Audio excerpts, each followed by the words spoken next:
Bismillahirrahmanirrahim. Assalamualaikum warahmatullahi wabarakatuh. Alhamdulillah, alhamdulillahillazi bi ni'matihi tatimmu sholihat. Asyhadu an la ilaha illallah wahdahu la syarikalah. Wa asyhadu anna Muhammadan abduhu wa rasuluh. Allahumma salli ala nuril anwar wa sirril asrar wa tiryakil akhyar wa miftahi babil yassar Sayyidina Muhammadanil muhtar wa alihil athar wa ashabihil ahyar adadan yahnillahi wa idoli. Amma ba'du. Pengurus masjid beserta jamaah Masjid Haji Andi Arifudin yang semoga dirahmati oleh Allah Subhanahu wa taala, beserta member dari Pikers Muslim Bulukumba yang juga semoga dirahmati oleh Allah Subhanahu wa taala. Alhamdulillah, pada kesempatan malam hari ini di tengah guyuran hujan, sejenak kita mengisi waktu, yaitu mendengarkan satu dua hadis dari Rasulullah Muhammad SAW. Jamaah sekalian, adapun yang ingin kami sampaikan pada kesempatan malam hari ini adalah hadis dari Rasulullah Muhammad SAW yang diriwayatkan oleh Imam Muslim, nomor hadis 2162. Di sana menjelaskan tentang hak-hak seorang muslim, atau apa yang harus kita lakukan, apa yang harus kita berikan kepada saudara muslim kita yang lain. Kata Nabi, hakul muslim alal muslim sittun, isa lakitahu fasallim alaih, wa isa da'aka fa'ajibhu, wa isa stansaka fansahhu, wa isa atasafa hamidallaha fasamithu, wa isa marida fauthu, wa isa mata fatbahu. Kata Nabi, ada 6 haknya saudara muslim kita. Apa itu? Yang pertama adalah isa lakitahu fasallim alaih. Kalau kita bertemu dengan saudara muslim kita, baik yang sudah kita kenal atau belum kita kenal, maka Nabi memerintahkan kita fasallim alaih, ucapkan salam, berikan salam kepadanya. Salam adalah sesuatu yang harus kita berikan kepada saudara muslim kita. Salam berarti doa, Pak. Ketika kita mengucapkan salam, Assalamualaikum warahmatullahi wabarakatuh, itu mengandung makna atau arti yang sangat luar biasa. Assalamualaikum artinya keselamatan. Jadi kalau ada orang yang mengucapkan salam kepada kita, Assalamualaikum, artinya orang itu mendoakan kita selamat. Selamat ki dalam perjalanan, selamat ki dalam bekerja, selamat rumah tangga tak, selamat waraparata, selamat bolata, selamat anata, selamat ninota, selamat akhirata. Selamat. Warahmatullahi, semoga rahmat Allah bersama Anda. Wabarakatuh, mak baraka, waraparata, mak baraka, jama-jamata, semua membawa keberkahan. Itulah makna Assalamualaikum warahmatullahi wabarakatuh. Jadi sekiranya ada orang yang memberikan salam kepada kita, berarti orang itu mendoakan kita pertama selamat, mendoakan kita mendapatkan rahmat Allah, mendapatkan berkah Allah. Itulah makna Assalamualaikum warahmatullahi wabarakatuh. Dalam kitab Riyadhus Shalihin ada satu bab yang membahas tentang salam. Rasulullah bersabda, suatu ketika datang seorang sahabat, kemudian menemui Rasulullah, lalu berkata, Assalamualaikum ya Rasulullah. Sampai di situ dia bilang. Lalu Rasulullah bilang, 10 kebaikan baginya, atau 10 pahala baginya. Datang lagi orang kedua, dia bilang, Assalamualaikum warahmatullah, lebih panjang. Rasulullah bilang 20 kebaikan atau 20 pahala baginya. Datang lagi orang ketiga, dia bilang Assalamualaikum warahmatullahi wabarakatuh. Lebih panjang, lengkap, sempurna. Kata Nabi, 30 pahala baginya, 30 kebaikan baginya. Jadi Bapak Ibu sekalian, semakin lengkap kita memberikan salam, maka semakin banyak pahala yang kita dapatkan. Ulama menganjurkan kita, Pak Bu, kalau malas-malas ki sholat tahajud, kalau malas-malas ki ibadah sunat, puasa sunat dan sebagainya, ulama menganjurkan perbanyak menebarkan salam. Karena sekali kita memberikan salam yang lengkap, 30 kebaikan atau 30 pahala yang kita dapatkan. Bayangkan Bapak Ibu sekalian, sahabat Abdullah bin Umar pernah dan selalu punya kebiasaan pergi ke pasar. Ditanya sama sahabat, Abdullah bin Umar, kamu apa ke pasar? Padahal kamu tidak menjual, kamu tidak sedang mau pergi belanja. Untuk apa kau ke pasar, Abdullah bin Umar? Kata Abdullah bin Umar kepada sahabatnya itu, saya mau ke pasar sengaja. Untuk apa? Untuk menebarkan salam kepada orang-orang di pasar. Jadi orang-orang, penjual-penjual pinggiran, eceran, toko-toko besar, pokoknya siapa saja yang ditemui sama Abdullah bin Umar, dia berikan salam. Assalamualaikum, assalamualaikum, assalamualaikum. Untuk apa? Supaya mendapatkan tadi keutamaan, manfaat, pahala yang banyak dari menebarkan salam. Bahkan jamaah sekalian, Umar bin Khattab itu pernah mengadu kepada Rasulullah sallallahu alaihi wasallam. Dia bilang, "Ya Rasulullah, ini Ali bin Abi Thalib. Ini Ali, kenapa kalau saya berpapasan dengan Ali?" Umar bilang, "Setiap kali saya berpapasan dengan Ali tidak pernah duluan memberikan salam ya Rasulullah." Padahal adab memberikan salam, yang muda dulu memberikan salam kepada yang tua, yang sedikit memberikan salam kepada yang banyak, yang naik kendaraan memberikan salam kepada yang berjalan memberikan salam kepada yang duduk. Ini Umar protes kepada Rasulullah, "Ya Rasulullah, ini Ali setiap saya berpapasan tidak pernah tongi mau memberikan salam lebih dulu kepada saya."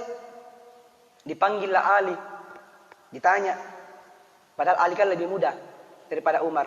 "Ali, kenapa kamu tidak pernah lebih dulu, lebih awal mengawali memberi salam kepada Umar?"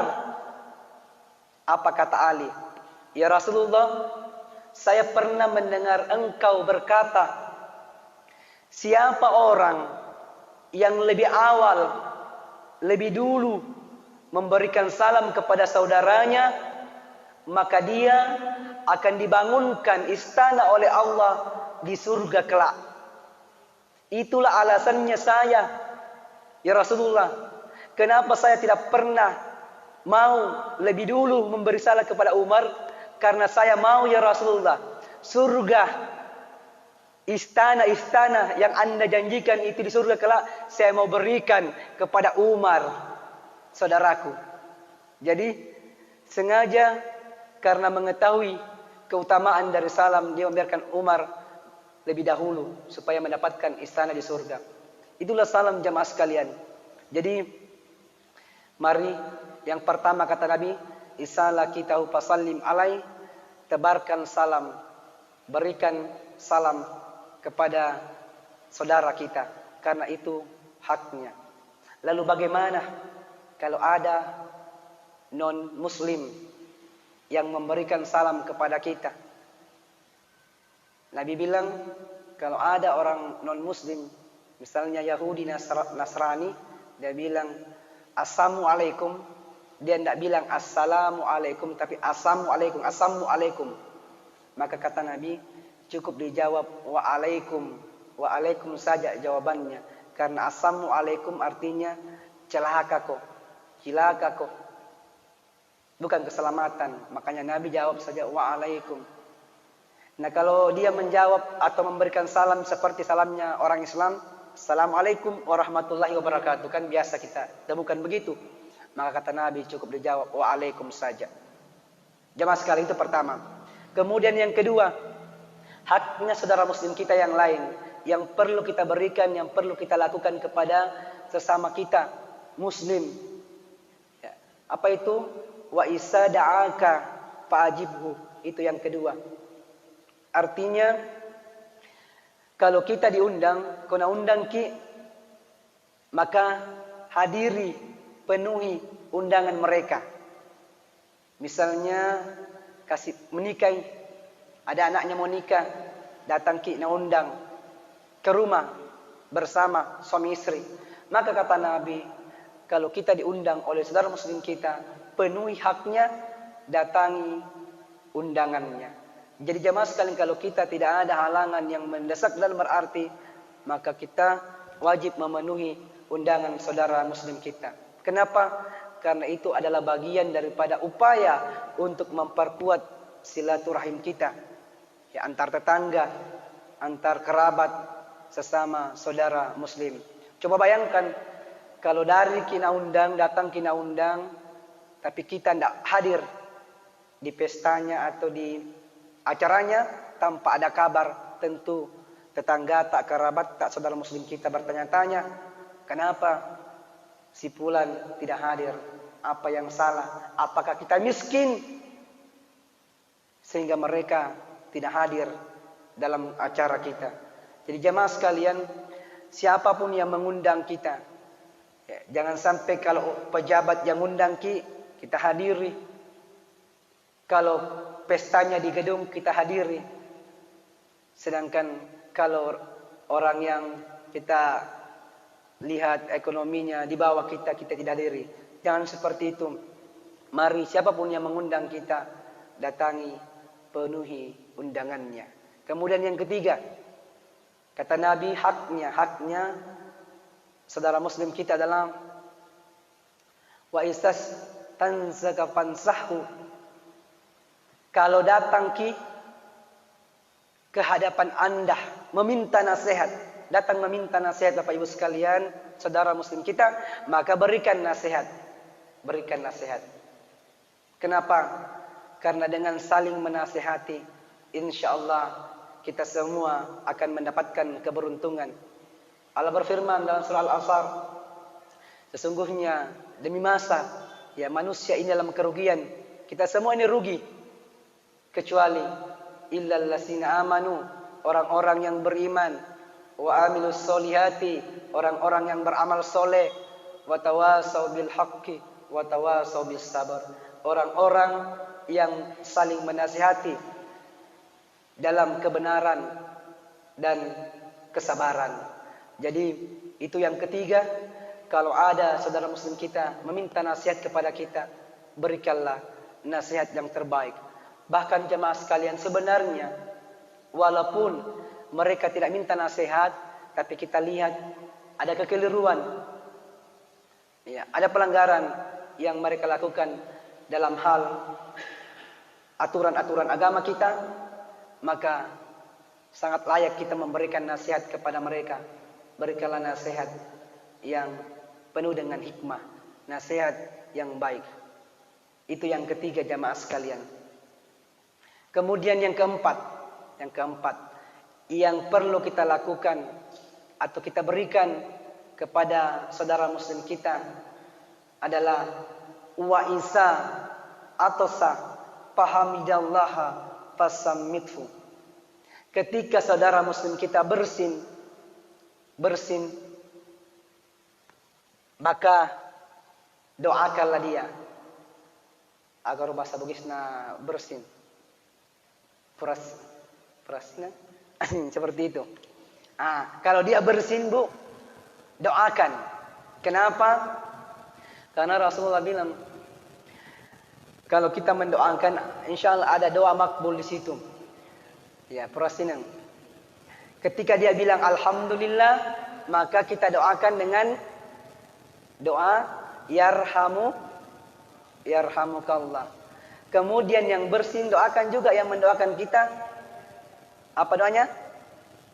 Yahdikumullah wa yuslih balakum.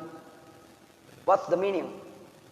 Artinya, ya Allah, berikanlah saya petunjuk, ya, berikanlah petunjuk dan perbaikilah keadaannya.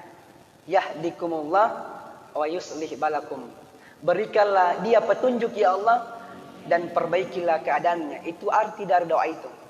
Sederhana kita dengar ini, Bu, Pak, tapi pernah kejadian luar biasa dari hal yang kecil ini. Suatu ketika Imam Abu Daud melewati atau menyeberangi sungai. Sungai itu namanya Sungai Tigris. Sungai yang sangat lebar, luas. Nah, waktu itu kapalnya ini Imam Abu Daud, perahunya sudah berada di tengah sungai. Tapi tiba-tiba Imam Abu Daud mendengar ada orang bersin. Ada orang bersin di pinggir sungai sana. Sudah jauh jaraknya. Tapi Imam Abu Daud mendengarnya. Belum ada yang jawab ke orang yang bersin itu. Padahal sudah bilang, alhamdulillah. Lalu Imam Abu Daud bilang sama tukang perahunya, Pak, bisa tidak ini perahu diputar kembali haluannya ke sana, ke ujung sungai ini? Saya mau pulang. Untuk apa? Untuk mendoakan orang yang bersin tadi. Nah, bilang Imam Abu Daud, kalau perlu saya bayar ini perahu untuk putar kemudi. Kenapa? Karena di atas perahu itu banyak orang. Tidak hanya Imam Abu Daud, banyak orang lain, penumpang lain. Maka singkat cerita, diputarlah haluan, kembali Imam Abu Daud ke pinggir pantai, ke pinggir sungai. Kemudian dia bilang sama orang yang bersin itu, yarhamukallah. Ternyata orang yang didoakan itu juga punya pemahaman agama. Dia juga kembali mendoakan Imam Abu Daud. Dia bilang, yahdikumullah wa yuslih balakum. Semoga Allah memberikanmu petunjuk dan semoga Allah memperbaiki keadaanmu. Apa yang terjadi jemaah sekalian? Terjadi keajaiban.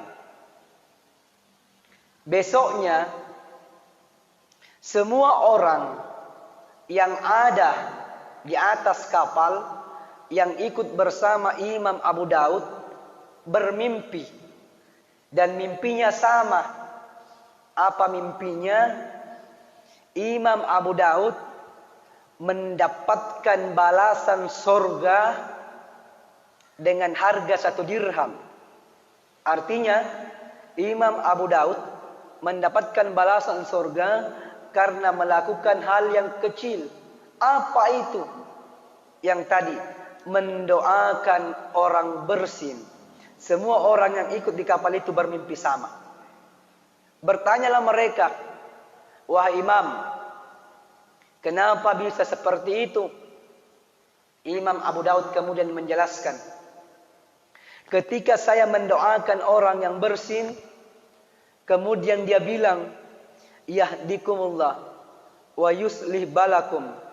Semoga Allah memberikanmu petunjuk dan semoga Allah memperbaiki keadaanmu.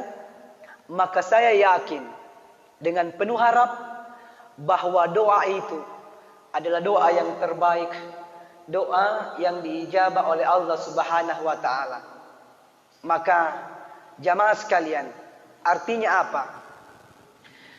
Kalau kita mendoakan saudara kita yang bersin dengan doa yarhamukallah, kemudian beliau atau dia membalas yahdikumullah wa yuslih balakum, yang artinya semoga Allah memberikanmu petunjuk dan memperbaiki keadaanmu, maka insyaallah akan ada hal-hal yang baik yang Anda dapatkan. Misalnya, sebelum Anda mendoakan dia, boleh jadi Anda punya masalah, kemudian Anda doakan orang yang bersih, lalu dia bilang yahdikumullah wa yuslih balakum, semoga Allah memberikanmu petunjuk dan memperbaiki keadaanmu. Boleh jadi asbab itu keadaan masalah Anda kemudian mendapatkan jalan keluar. Jamaah sekalian, jadi ada hal yang kecil kita anggap kecil, padahal sebenarnya itu sangat luar biasa balasannya. Maka kata Nabi, wa isa'atusa fahamidallaha fasammithu. Kalau ada saudara muslim kita bersin, maka doakan.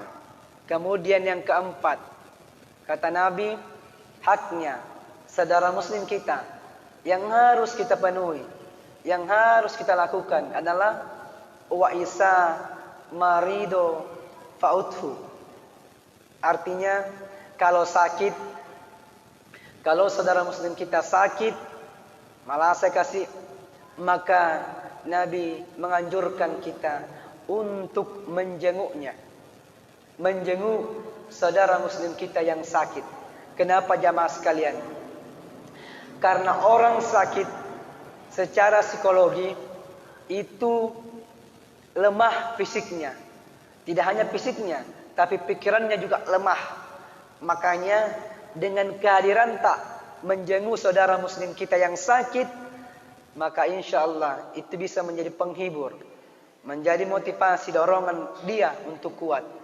Apatah lagi kalau misalnya kita datang sesuai dengan adab-adab menjenguk orang sakit. Salah satu di antaranya adalah mendoakannya. Tadi yarhamukallah, dijawab yahdikumullah wa yuslih balakum. Semoga Bapak Ibu mendapatkan petunjuk dari Allah dan mendapatkan kebaikan dari Allah Subhanahu wa taala. Amin ya rabbal alamin. Alhamdulillah. Iya. Wa isa marido fauthu, kata Nabi yang kelima. Kalau ada saudara muslim sakit, kita jenguk. Yang paling penting kita doakan. Doakan. Ya. Makanya patut kiranya kita sebagai muslim yang baik ya, menghafal juga doa-doa untuk mendoakan orang yang sakit. Kalaupun tidak ada Al-Fatihah mo, ketika kita menjenguk al-hasin niyati wa likulli niyatin shalihah bi barakatin ummul Quran Al-Fatihah. Ya, ada banyak doa yang diajarkan Nabi. Allahumma rabban nasi asbil basya yashfi anta syafi la shifaa illa anta shifauka la yugadiru saqama. Atau juga bisa yang pendek, ada dalam hadis riwayat At-Tirmizi. Ini doa kata Nabi, kalau kita baca sama orang sakit 7 kali ini doa, maka insya Allah kata Nabi, kalau bukan di sakitnya itu, sakit yang dia alami sekarang, bukan di pintu kematiannya, bukan pintu sakit yang akan menjadi jalan kematiannya, maka dibaca 7 kali ini doa, insya Allah akan segera diangkat penyakitnya. Apa doanya? Hadis riwayat At-Tirmizi. Doanya, As'alullahal Azim Rabbul Arsyil Azim ayyasfiyakah. Kalau laki-laki As'alullah al-azim Rabbul arsyil azim ayyasfiyaki. Kalau perempuan dibaca 7 kali di hadapan orang sakit, kata Nabi, insyaallah akan segera diangkat penyakitnya oleh Allah Subhanahu wa taala. Artinya, as'alullah al-azim, saya memohon kepada Tuhan yang agung, Rabbul arsyil azim, pemilik arasy yang agung, ayyasfiyaka, untuk menyembuhkanmu. Jadi jemaah sekalian, itu yang kelima. Kalau kita dengar ada tetangga kita, saudara muslim kita, kerabat kita, teman kita sakit, maka penuhi haknya. Datangi rumahnya, datangi puskesmas, rumah sakit. Doakan saudara muslim kita. Dengan kehadiran tak, insyaallah mereka akan terhibur, mereka akan semakin termotivasi untuk segera sembuh. Kemudian yang terakhir jemaah sekalian, kata Nabi, haknya saudara muslim kita yang harus kita penuhi adalah wa isa mata fatbahu. Kalau saudara kita meninggal dunia, sudah meninggal, maka kata Nabi, datangi, ikuti penyelenggaraan jenazahnya. Datang ki, solatkan ki, pergi ki, antarkan jenazahnya sampai ke pemakamannya. Kata Nabi, siapa orang yang ikut salat jenazah, maka insyaallah akan mendapatkan pahala sebesar 1 kirot. 1 kirot itu sebesar 1 gunung Uhud. Kemudian siapa orang yang ikut mengantar jenazah sampai ke kuburan, maka kata Nabi, dia akan mendapatkan pahala sebesar 2 kirot, sebesar 2 gunung Uhud. Jadi luar biasa itu Pak Bu, pahala yang kita dapatkan ketika datang melayat. Melayat itu ada kepanjangannya. Teman-teman background muslim, sudah tahu kepanjangannya melayat? Ya, jadi melayat ada kepanjangannya Pak. Melayat, melihat mayat. Melayat, melihat mayat. Jadi kalau pergi ke melayat Bu, Pak, tapi di sebelah rumahnya jaki, di rumahnya jadi tetangganya duduk, atau di motor jaki duduk, atau di dalam mobil jaki duduk, berarti bukan melayat, karena tidak melihat mayat. Jadi kata Nabi, datang ki, ikuti salat jenazah sampai diantarkan ke kuburan. Itu haknya saudara muslim kita. Maka ulama menganjurkan Pak, ulama menganjurkan, kalau kita ada niat tak mau pergi melayat dan tidak terburu-buru, ulama menganjurkan berudu memang ki, mak jenek memang ki dibolata. Untuk niat ikut salat jenazah sebentar. Karena banyak laki-laki ketika melayat mau ikut salat jenazah, habis waktunya mengantri air. Mengantri, apalagi kalau di kampung susah air, mengantri panjang sekali. Pak Imam selesai salat jenazah, belum selesai wudu. Ya, makanya supaya kita dapatkan pahala salat jenazah di lain waktu, mari kita niatkan mau dapatkan pahala itu, maka berudulah dari rumah, baru kita ke melayat. Jadi itu 6 hal kata Nabi supaya kita bisa melaksanakan ini. Begitupun juga jamaah sekalian, kita berharap Pak Bu, berharap mudah-mudahan nanti kalau kita yang terkena musibah,